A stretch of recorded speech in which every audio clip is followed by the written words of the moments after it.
May I request you all to please take your seats?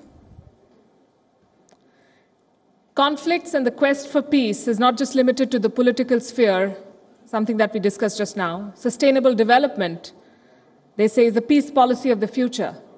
And one man who has worked towards it is Sadhguru Jaggi Vasudev, an Indian yogi, mystic and author, and a Padma Vibhushan. Ranked among the 50 most influential people in India, Sadhguru is a visionary and a best-selling author. As I said, he was conferred the Padma Vibhushan by the Government of India in 2017, the highest annual civilian award in India, accorded for exceptional and distinguished service. It is our pleasure to have him with us today. I'm also happy to introduce you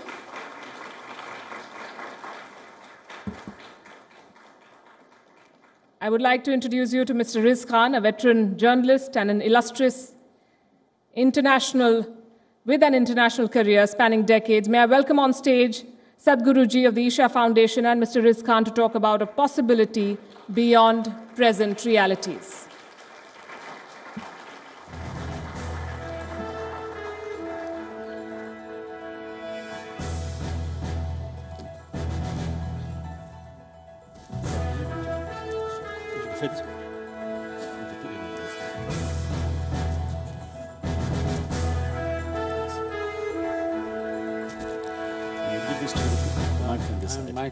Oh, you might have. Okay, good. Well, let's leave this here. Well, Excellencies, distinguished guests, ladies and gentlemen, it's a real pleasure to be here with you. And Palki, thank you very much for all the hard work. You actually did the introduction, which saves me having to say, there's such a list of credentials Sadhguruji has, and Palki has mentioned some of them. I'm very honored to be up here because I always try to throw out these little nuggets of wisdom, like saying, when I did things like Aikido, I would say things like, voice has already lost the argument based on these ancient wisdoms I would hear. Although I later discovered in marriage the man is always the one who loses the argument, whoever raises the voice first. But I did happen to be in Davos a couple of weeks ago, and I was sitting at a table with a very prominent Indian businessman. It might actually have been Shankaran Pillai, I don't know. But he was actually called up to speak, and I heard him say to his wife, just as he was about to go on stage, he said, "My dear, could you have ever imagined in your wildest dreams that I would be speaking at the World Economic Forum?" And she whispered back, "My dear, you were never in my wildest dreams." So be careful what you say. Sadhguru, it's such an honor to be with you and to have so much chance to speak with you on stage. I'm going to open it up to questions fairly quickly because I know our esteemed participants are very keen to speak with you as well. But I do have to ask you, at this time we have of raised tensions, at a time when people want to find unity, but they also want to deal with the stress and tensions of present horrors. How do you ask people to move forward, how to do things in a way which allows them to find a common ground? Good morning to everyone. Namaskaram.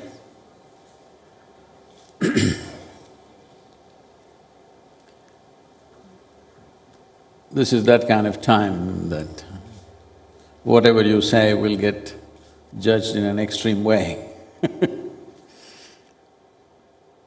Well, there are good reasons for that for a whole lot of people. There are lots of dead bodies and lots of bereaved families. So there is emotion, strong emotions. But there are problems and there are solutions. When we invest in problems, problems multiply. It would be wise to invest in solutions. But in a democratic nation, when you take everybody's opinions and emotions and considerations, it's very difficult to move in any one direction because it's always trying to move in 10 different directions. But I feel this wouldn't be a very difficult problem to solve if there is an abstinence from daily violence that's unleashed in the form of terror. The old philosophy of 1,000 cuts is still being executed. When that's going on, it becomes very difficult to even talk about a solution. I think that's where we are right now. Aspiring for peace is definitely in everybody's heart. Aspiring for peace looks like a noble endeavor. But practical situations have always been handled in different ways. It's not just today's issue. Forever, human conflicts have been happening. Because when somebody is aspiring for peace, somebody else takes advantage with one incisive, violent act. I think between the two nations, enough of those things have happened. Question of trusting each other just doesn't arise right now. So if you ask me, because when it comes to common people,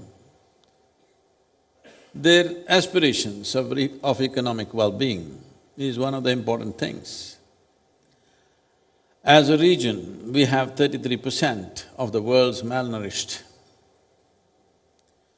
So, the largest number of stunted children in the region, in the world, is in that region.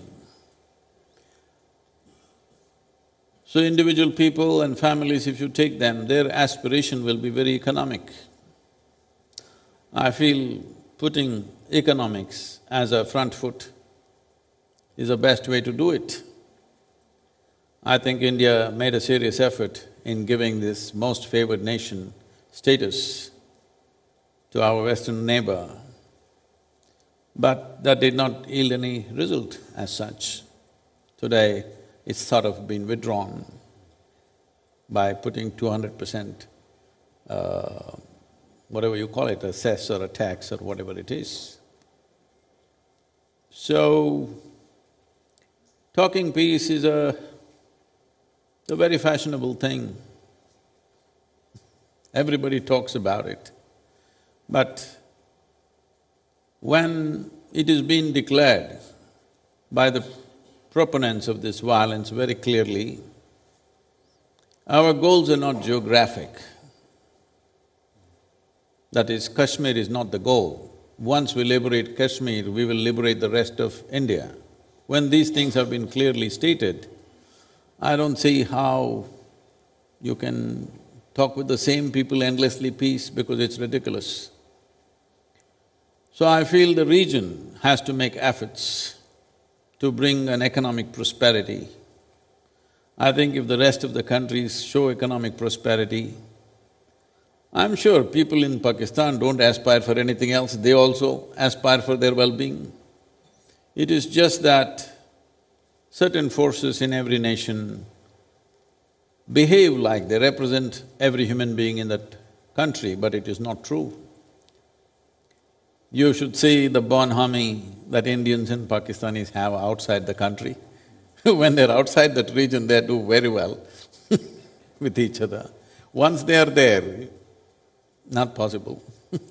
Sadhguru, for those who are maybe less familiar with some of the amazing things you've done, because you do work very hard, within India you had amazing success at helping people. What do you feel has been the biggest outcome on the projects you've created? What has been the most successful project in raising the quality of the lives of people in India that you've experienced? So we launched a comprehensive campaign called Action for Rural Rejuvenation. What I saw was, there are many projects, there are many schemes, government-endorsed schemes. There is budgets for it. But what is missing is people willing to take it in their hands and do it. They've been waiting for the government to do it. Government has that much mechanism to deliver, beyond that they don't have the mechanism to deliver. It's simply not possible for a government to come and change people's lives. It can provide certain infrastructure, certain budget, certain other possibilities, but cannot actually change people's lives. People have to stand up and do it. So when we started this, there were many issues. One important thing is different kinds of divisions in the society of religion, caste, creed. There are various things we did to overcome this. One significant thing we did was, when we did these programs together, one problem I saw was there was a kind of resistance to sit down together and eat, because your caste and my caste doesn't agree, your religion and my religion does not agree. We are not able to eat together. Then I tried to push it, then I saw a lot of resistance. Then I changed the whole thing into something else. I said, you don't have to eat together, we'll just play together. We just brought games into villages. No scripture ever has said that you should not play together, fortunately. No religious book has told them you should not play together. Somewhere it has been said you cannot eat with those people. But nobody said you cannot play with those people, because nobody thought of playing first of all. So we brought games in a very effective way in rural southern India especially, where today it's become a major movement. Just now in September we finished one, in November we finished one, where over 40,000 players across 28 districts in Tamil Nadu participating for over 3 months, league matches. All sorts of people, men, women of every age. There's one particular team where there is a 66-year-old woman, her daughter-in-law and her granddaughter, all of them in the same team. A winning team. It's a winning team. They won last year, but this year they came on third place or so. Probably because the grandmother couldn't take part. No, she was still there. Maybe she's 2 years older now. Well, sir, I want to… So why I'm saying this is, sorry.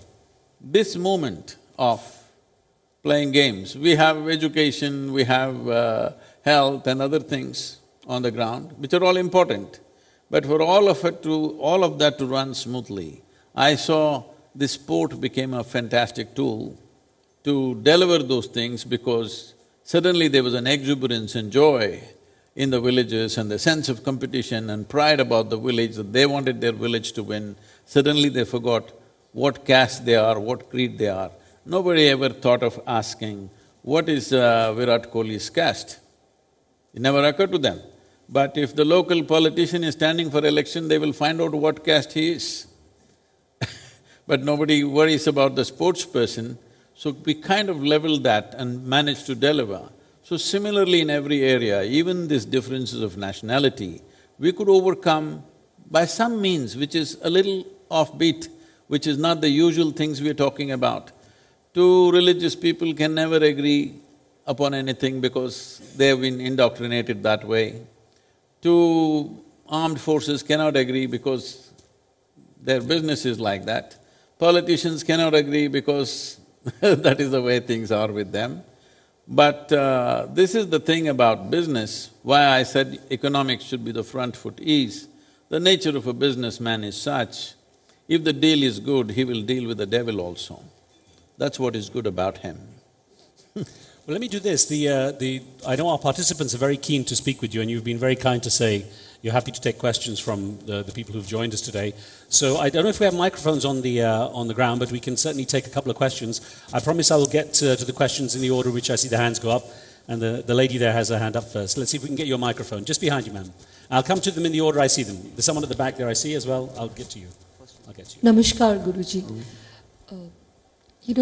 You hit the point very hard when you said that there's been so much senseless violence of late, and I think on behalf of all the participants here, we again once more pay our condolences to the grieving family and to a grieving nation. But my question is more fundamental. You understand soul better than all of us.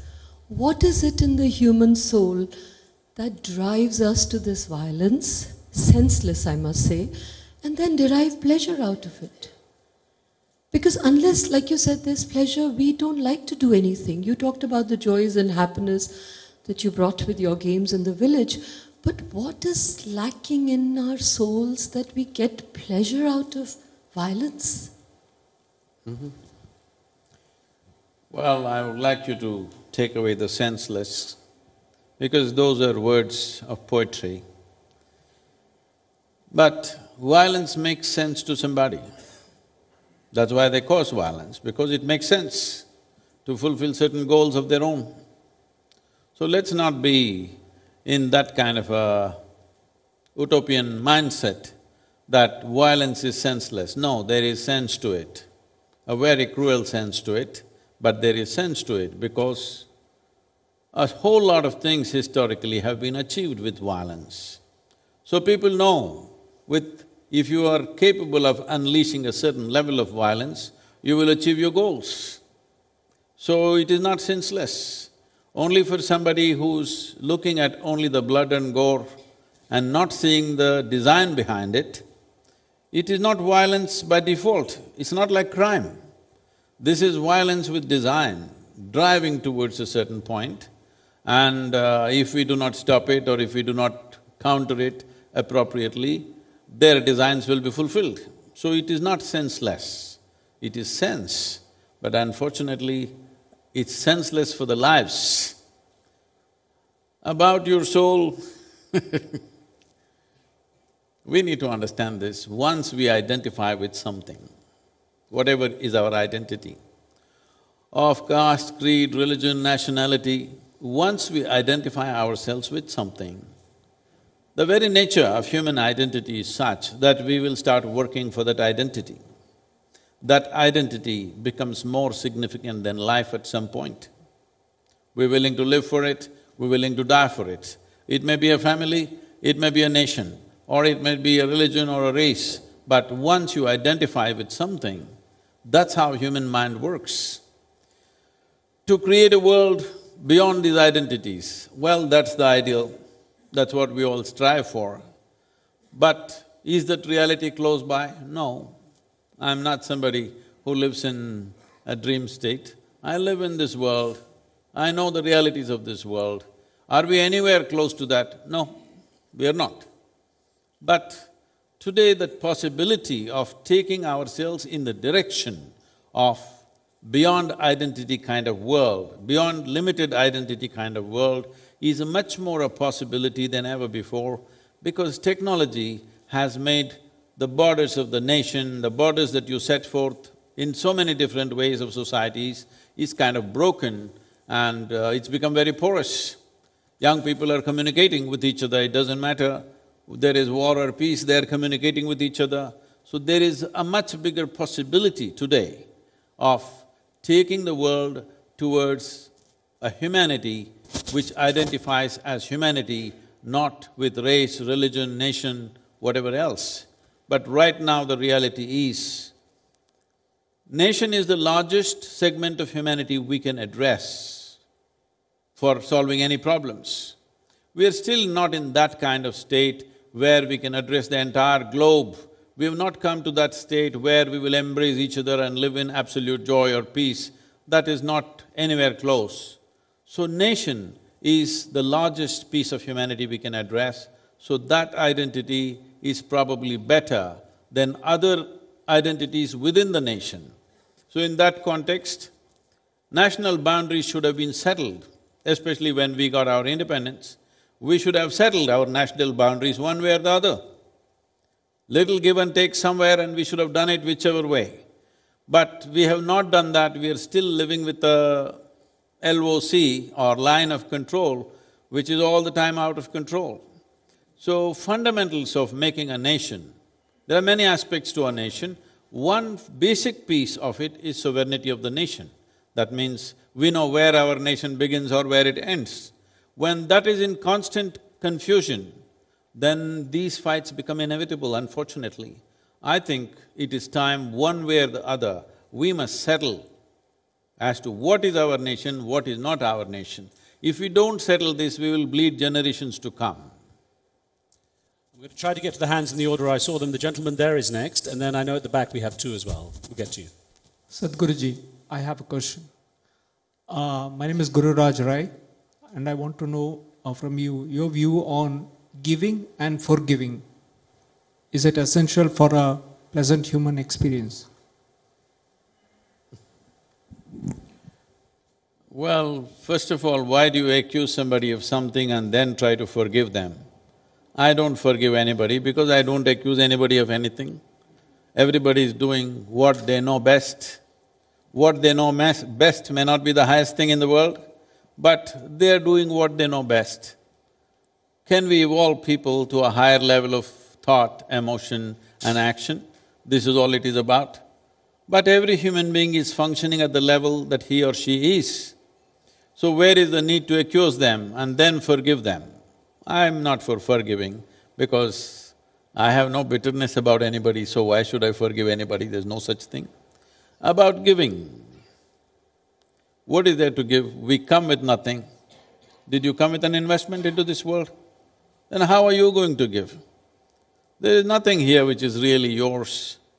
Presently something may be under our care, to use it to the best use, to the maximum number of people should be the goal. There is nothing to give because it never belonged to you. You pretending to give something when it doesn't even belong to you. I think these values have been, spread around the world, giving, I don't know what to give. What is there to give?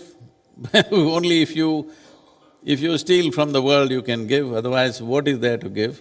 The only thing you can do is, you're doing your best for this life and every life around you.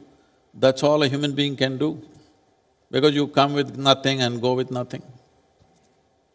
There's no container service at the end of your life. In spite of that, people have turned their homes into warehouses. I'm trying to get to the hands in the order they went up. If I could just pass it to the gentleman there, please, sorry. I'll get to you, sir, afterwards. I just want to get to the order, and he's in the middle there. Thank you. And tell us who you are, just behind you there. Thank you. Sadhguru Pranam, I saw a message this morning which appeared to be your tweet. In the age of fake news, we don't know whether it was your tweet or not. It said that you suggest 70. If that's really your belief, can you please explain us further how will this help in diffusing the situation? Thank you. See, there is a confusion in the country as to what is India and what is not India. You must settle this. If you don't settle this, these fights will go on endlessly. How many lives have been lost on both sides? For how long you want to do this? We must decide. You must have the courage to decide. Otherwise, if you do not integrate the nation, this problem will go on. This confusion, in the new generation that is there also, there is confusion whether I belong to this nation or do not belong to this nation, because different people are campaigning in different ways. So I'm only talking about anything and everything which is coming in the way of integrating the nation must be removed. And in my opinion, Article 370 is one of those things which is leaving populations confused, not knowing where they belong. Actually, the microphone was supposed to go right to the back, but sir, if you've got it, just please ask if you have something, and then we'll get to you at the back, sir. Just speak into it, they'll get it. Sadhguru, my family's been in the Gulf. Now this year we complete 100 years in the Gulf. And of course, in the Gulf, we've lived all our lives with the Muslims. 1947, partition came, and I was born in Karachi. But I always said I was born in Karachi, India. Because at that time, when I was born in 1938, there was no Pakistan. Now the question is here. When 47 we had to leave because we were Hindus, we had to leave from Sindh. My father had a question because living with Muslims, question was, okay, fine, you don't want us to live in Pakistan as because we are Hindus. All right, then we'll go and live with our Muslims in Arabia. Can you explain to me how a religion which is there, how can you fragment it and say that yes, this is our religion between the two? Well, this will need a historical post-mortem, which I don't think is appropriate here. But we must make this happen in the world, that individual religion, whatever you want to believe in, must be in a personal capacity. You don't have to practice it on the street, nor do you have to practice it as a nation. Individual people can believe whatever they want. The religions of the world should come to that level of relaxation. They are right now in an aggressive marketing mode. Everybody trying to conquer more people all the time. If you relax that you don't want to capture, it's called soul capturing, she mentioned the word soul. If you stop this thing about soul capturing and leave people to do what they want, you can teach your preachings, whatever, if whoever likes it will follow it. If this relaxation comes in the religious teachings that it is not about the numbers, and first of all, I feel in a democratic country, if the politicians of the day 100% realize that people will not vote on the basis of what they believe in as a religion, the voting and the choice of leadership will not happen on the basis of religion. If this one thing happens, I feel more relaxation will come and further partitions need not happen. Partition is… India-Pakistan partition is one of the cruelest things that have happened in this part of the world, where over 600,000 people died and millions of people are still suffering. In both parts of the… in both the countries, still a whole lot of people in the second, third generation still not settled because of what happened then. So, we cannot fix what happened in the past, but if we don't learn from the past, that means we are unworthy of being human. The gentleman at the very back, if you could put your hands up in the local dress, we'll get the microphone to you. मैं जितेंद्र वैद्य, yes.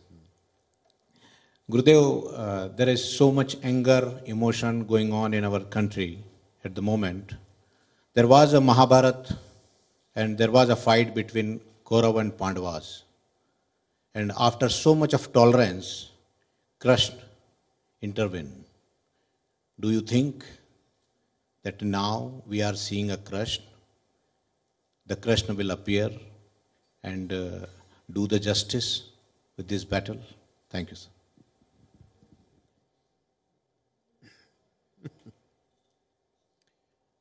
This is a very Indian problem.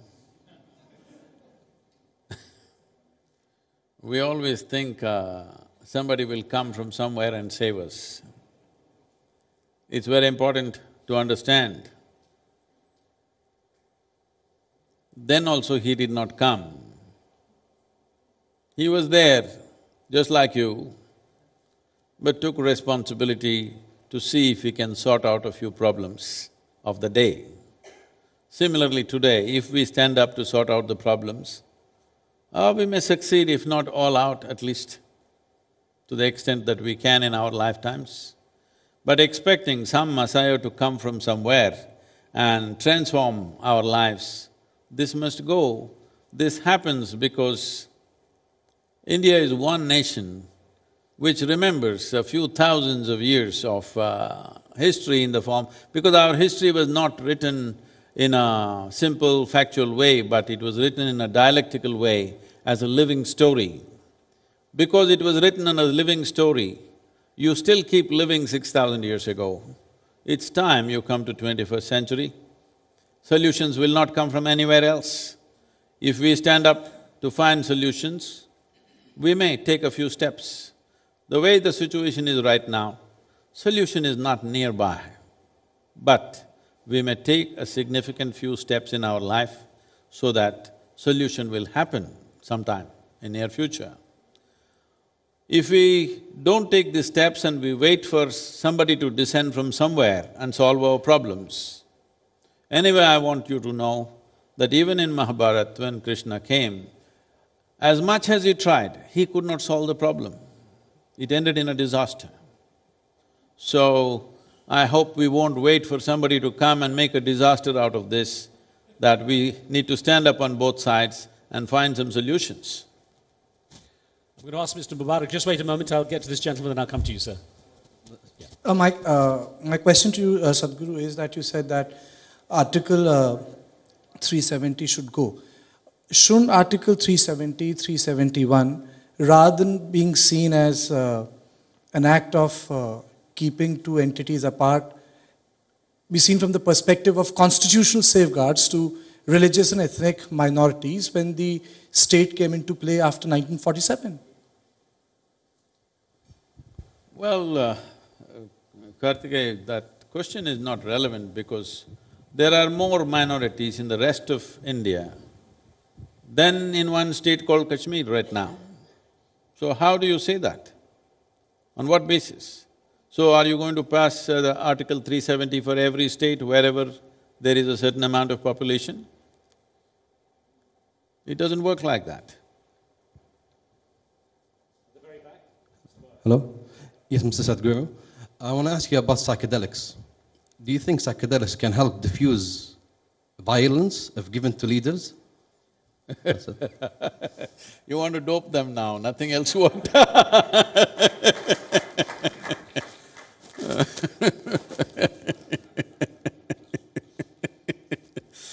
Okay, well, it could be a solution. They'll be so preoccupied with the dragons that they won't worry about each other. See, we need to understand this. We're always thinking one leader is the problem, either here or there. We need to understand we are democratic nations. In Tamil language, in southern India, in Tamil language, the word for democracy is Jananayakam. That means people are the leaders. That's what it means, people are the leaders. We cannot simply say that if you give drugs to one leader, our problems will be over. It's far more deep-rooted than that. Well, the majority of the population may not be involved, even if it's 2% of the country's population, but it is a very dynamic 2% population. 98% population may be there, but they're little sleepy. Maybe they're already drugged. They are in a way. They're drugged with their lethargy, they're drugged with stories of their own, they're drugged with these kind of beliefs that somebody will come and save them one day. No, I think we need to get them off the drugs. They're on different kinds of drugs which is putting them to sleep. It is important to awaken people, not to put people to sleep.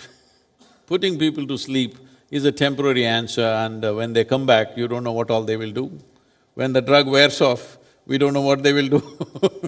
So, that's a colorful idea though. So the lady in the middle, if you put your hand up, we'll get the microphone to you. I'll come to you in just a second, ma'am. Please, sir, go ahead. Guruji, it's an honor to be here. Thank you so much among such fine people this morning. In the panel earlier, one of the gentlemen mentioned that the voice of the leadership of our nation is not necessarily the voice of the people. And in a way, you actually led me to my question when you mentioned Jananayakam, which is of the people, for the people, and by the people. So, on one hand, we're talking about empowering people with making decisions that will benefit the nations. But these are the same people that are intolerant when it comes to portraying a fictitious character on the big screen, and they threaten to behead her. Why are we so intolerant, is my question, and directly related to the Year of Tolerance in UAE. I didn't get the point of beheading somebody. Related to the Padmavat controversy when the actress was… we're talking about empowering people, and then we have the same people coming up with trivial issues, which is when we have bigger issues to deal with.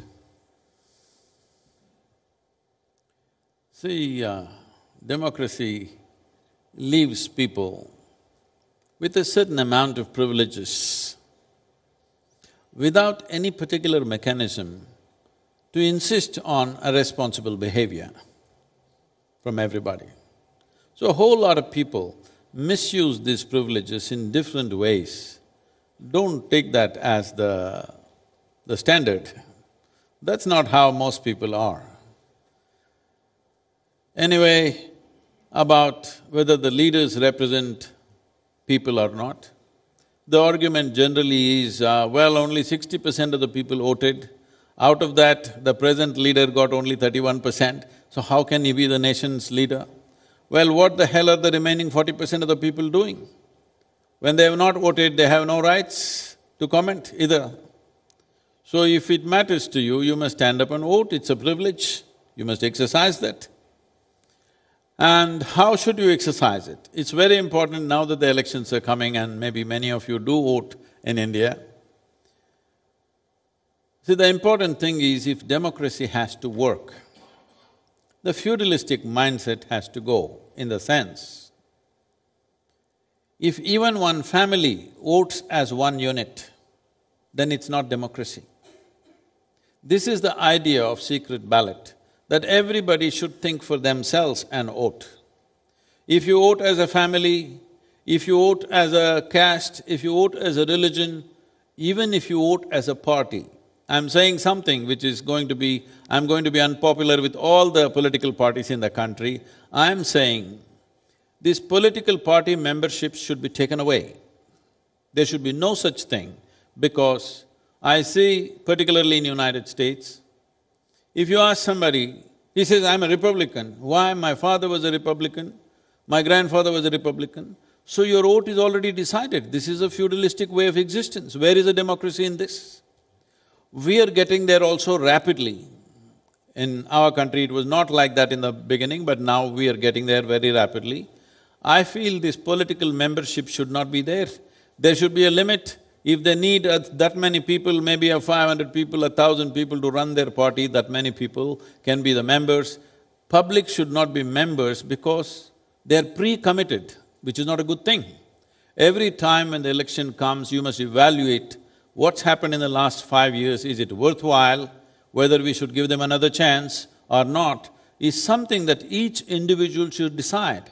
If you decide as a mass, either because of your party membership or because of your religious affiliation or because you belong to a caste or whatever, then there is no democracy as such, it is just feudalism in the name of democracy. And most countries are becoming like this, particularly United States has taken to this, and India is going that way. I think if we want a course correction, we are talking about voting beyond religion and caste, but what about the party? Party has become the new religion. It's important that there should be no memberships. People should decide just before the election who they want to vote for. Otherwise, we will subvert the democratic process. Thank you, sir. Ma'am, I'm sorry, I'm trying to get to you with a microphone, but I don't think they got it to you yet. But okay, after this lady, let's get the microphone to the middle there. Thank you. Go ahead. Namaste, Guruji. I'm Lata Ramakrishna. My question is, since women have a very soft approach to everything and they love to hold discussions instead of offering knee-jerk reactions, will it be better to empower and encourage women in leadership roles, and will it bring down violence all over the world? Oh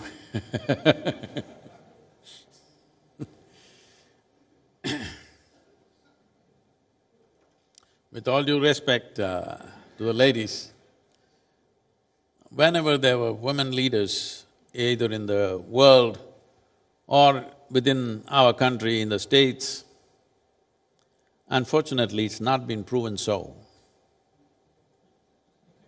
So, I wish if that was the option, it would be very easy to shift to that, but I don't think that will solve the problems because there's no evidence to say that. I have to share an interesting story that apparently Winnie Mandela, while Nelson Mandela was in prison, of course she was a very strong figure in public, when Nelson Mandela came out, they went to visit Margaret Thatcher in 10 Downing Street, of course a very strong woman leader, who all the men in her cabinet, by the way, were terrified of her. Winnie Mandela was obsessed to meet Margaret Thatcher, and in this tiny cocktail party in 10 Downing Street, she spotted her across the room. Winnie Mandela barged her way across and confronted Margaret Thatcher, who was in the middle of a conversation, and said, "I hear they call you the Iron Lady." And Margaret Thatcher was a bit put out by being interrupted like this, and she said, "Well, yes, one has been known to be called the Iron Lady." And Winnie Mandela said, "Well, I am the Iron Lady of South Africa." And Margaret Thatcher said, "For whom do you iron?" Ma'am, thank you for your patience. Namaskaram, Sadhguru. Thank you, Riz. Sadhguru, different topic. This wonderful youth and truth that you're doing gives me hope for an India of the future. Could you tell us something about your experience with this? Are more and more of the young people coming to Isha Foundation, getting more involved?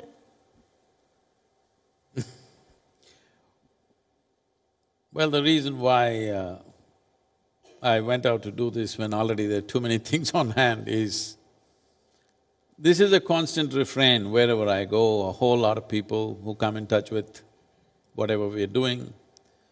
They are 50, 60 years of age, and the first thing they say is, "Sadhguru, where were you when I was 20? Now you come when I'm 60, what am I supposed to do?" So I've heard this quite a lot all over the world. Then I decided we'll step out and meet all those people who are below 25 years of age. And it's been a wonderful journey going to these various universities, both in India and United States. Today, I think we have invites from over 260 universities across the world, and I don't know how many we can fulfill. But the important thing is we have built a question bank of over 100,000 questions. We are hoping in the next year or two we will answer these questions to whatever extent possible.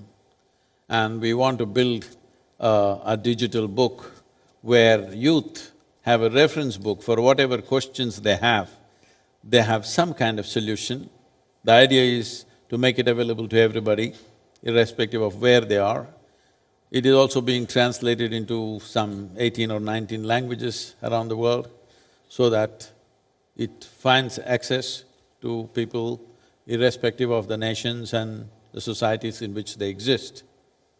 The important thing about this is, see, when you're a youth, there is a certain amount of energy. The problem is, when you're young, you think this energy will last for a lifetime. They have to pay, usually they don't look at old people. If they pay enough attention to the old people, not me if they pay enough attention to the old people, they will understand that this level of exuberance and energy will not be with me forever. When that exuberance is there, it gets wasted because the necessary balance is not there. By the time they acquire certain balance, the exuberance is gone. So, in one's life, the sooner they attain to some kind of balance within themselves, there is more possibility for human genius to unfold. When you are an issue by yourself, when your own thought and emotion is a big issue within yourself, you are not going to grapple with any big issues in the world. So one fundamental aim of this is to ensure that you are not the issue in the world. There are issues in the world, what we can handle, we will handle, what we cannot handle, we do not handle, but you should not be the issue.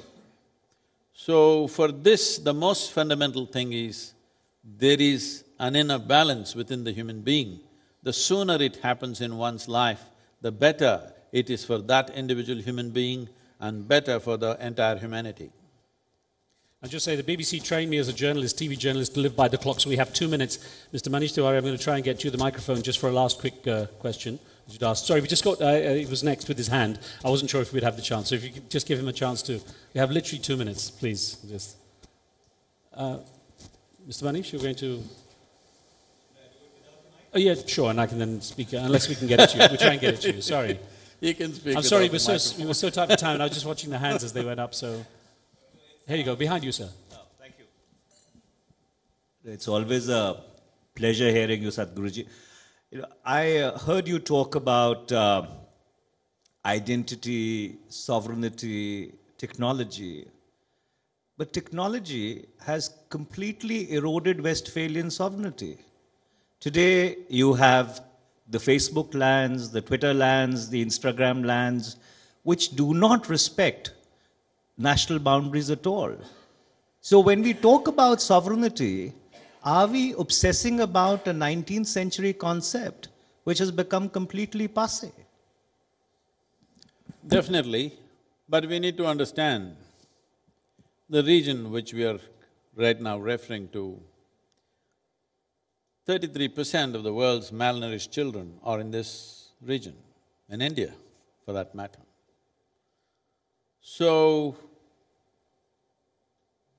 nearly a third of our population is not even in 19th century, they are in 18th or 17th century. So when they are in that place, we talking about 21st century as if everybody has gotten there is not fair. Right now, you need to strengthen the sovereignty of the nation because you cannot address the people without strengthening that. When populations come to a certain level of well-being, definitely we have to loosen this sovereignty. We must understand this. This making of a nation is at different levels of evolution for a society. Unfortunately, within the first 25–30 years, if we had become a developed nation, we would be talking a different language. I would be definitely speaking a different language. But my engagement, 70% of my work is in rural India, and what 21st century are we talking about? 21st century we talk only when we come to Bangalore, Mumbai, somewhere. When we are in the villages, we are talking 18th century talk. That's the condition where they are. So, somewhere, if we are not able to take 100% of the nation's population at once, but little upgradation of at least basic nourishment must happen before we talk about bigger ideas of loosening the borders. This is why I said, if economic borders are loosened, political borders are tightened but economic borders are loosened for some time, all that India needs is a larger economy. Without scaling up the economy, without increasing the size of the economy, there are really no solutions. Because a small pie, you're trying to break it for 1.3 billion people, whichever way you break it, it's not going to work. We need to increase the size of the pie. Once the size of the economy is large enough, and for it to become large enough, these nations need to function as one, as economic unit at least. At least there is some kind of loose union of doing our economics together, then we can talk about loosening of the sovereignty of the nation itself. Otherwise, you know, the most affluent nations are building walls today because when the disparity is so big, then people who have something want to protect what they have. People who don't have something want to come there. Right now, the biggest problem in the world, which we are trying to address through certain processes is, it is estimated in the next a decade or decade and a half, over 1.5 to 2 billion people will migrate. Why would anybody want to leave their homelands, their families and everything and move to some other place? Every day, a few hundred people could be dying between Africa and Europe. Media doesn't report it in a very controlled way. But maybe they will report the dead. You can report the dead, 100 died, 200 died, whatever died. But can anybody report the suffering that the living are going through? Those men and women dragging their children and small possessions and going away from their homeland, that suffering, who is going to report it? Who is going to ever understand that suffering? So this migration has to stop means we are looking right now, trying to move with the United Nations and a few other agencies as to how we can spread the world's investment into impoverished societies so that business could be done in a different way. So if we don't do this within the country, and India is a world by itself, with 1.3 billion people, it's a world by itself. If we don't move people upward in economic terms, talking about loosening the boundaries at this time won't work. First of all, India, Bangladesh, Pakistan, Nepal, Sri Lanka, reasonably, if they're economically in some kind of similarity, then opening up the borders will work.